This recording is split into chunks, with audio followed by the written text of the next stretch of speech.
second reading forthwith. I call the Honourable Bill English. Mr Speaker, I move that the New Zealand Flag Referendum Amendment Bill be read a second time. Mr Speaker, it's been interesting to hear some of the strongly expressed views in the House, including some of the deranged views referred to by my colleague just in the last speech. But Mr Speaker, I just want to comment briefly on how this has come about. We've found the Greens to deal with disruptive and ungrateful. You know, we found that it doesn't really matter what you do with them, whether it's successful or not. The effort is ultimately greeted with personal invective and grabbing all the credit and attacks on the National Party. That's our experience. And that is why we took seriously the one constructive thing I can think of that they've come up with in the last 5 or 6 years. Because as difficult, disruptive and ungrateful as they are, and occasionally dangerous, it turns out they're less so than the Labor Party. Because it's the Labor Party has managed to make, it's not that we've managed to make them look constructive, it's that the Labor Party has managed to make the Greens look statesmanlike. They've managed to make the Greens look like they care about how New Zealand is represented to the world. They've managed to make the Greens look like almost they can see something larger than this week's political point scoring to be rated by the Twitterati, which is the world that the Labor Party are caught up in. You know, presented by the Prime Minister in his generous way, sometimes too generous, but in his generous way, with an opportunity, the leader of the Labor Party could have grasped it.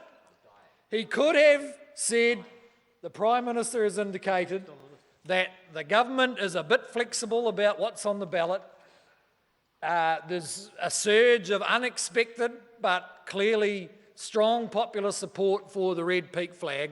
He could have said, in the interests of making sure New Zealanders have a wider range of choice, reflecting the fact that most of them paid no attention to this process until it was almost too late, we will work with the government to ensure that red peak goes on the ballot. But they didn't do it. They couldn't do it because Grant Robertson keeps dragging that leader down. From the opportunity to show a larger view about the country, a bigger view above politics, which any Prime Minister has to do. The rest of us don't, but a Prime Minister, you know, occasionally has to look like his main concern is the nation, not his caucus. His main concern is how New Zealand's represented, not whether the Women's Weekly is going to decide who's the deputy of the Labor Party. So he listened, unfortunately, I think probably against his better nature actually, Mr Little listened to his advisors and decided to play politics over, why? Because in the Labor Party caucus, there's, I don't know how many there are, there's a lot less than there used to be.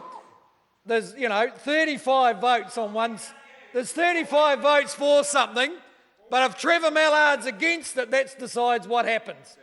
That because Mr Mallard was obsessed about whether there's a yes-no vote up front, and the advisors whose instincts are still those of student politics, that is, let's score some political point and try and keep this thing going about how the flag's all about John Key, the Labor Party then all of a sudden found themselves irrelevant because of all those internal forces that prevent them dealing with any issue in a sensible way, let alone something that was a bit demanding, and that is the flag issue. All I can say is from our experience of dealing with a range of parties across this parliament, you really have to mess it up to make the Greens look constructive. You really do. You really have. I mean, with New Zealand First, you don't expect anything positive. You know not to, because they don't follow the same kind of logic that every other political party does. So just put them to one side. To make the Greens look constructive and positive, you really have to mess it up. And that's what's telling about this debate, because this is meant to be the future government. Actually, it's meant to be. And I know this isn't the time to debate that, Mr. Speaker. You're probably going to stop me. But all I want to say is, it's worked out pretty well in the practical way that New Zealand can work these things out. I've overseen the flag consideration process. Well, I'm very happy. I stood at the press conference to launch it, as I did with the constitutional process, actually run by the same person, Professor John Burrows. And, Mr. Speaker, it was set up to depoliticise it. That was the whole point. The whole point was, let's have a process which the politicians don't stand over with all their manipulations and manoeuvring. I mean, we could handle a political process well, but clearly the opposition and left-wing parties can't, because they don't know how to do anything without being threatening, manipulative and telling half the story. So, Mr. Speaker, that's why we did it that way. And it's a difficult task, and I know this designer has an opinion they got it wrong this way, and this one says they got it wrong that way. Well, you know, all of them are right, of course. Of course they didn't get it right in the sense that everyone's happy with what they chose, but that is what they chose, and we have followed the process. The Cabinet accepted the recommendations, and those 4 flags have gone on the ballot. And I'm sure, actually, from the preponderance of the Fern, that the panel, or pretty sure, that the panel must have been influenced by some expression of public opinion. And now there's been another expression of public opinion.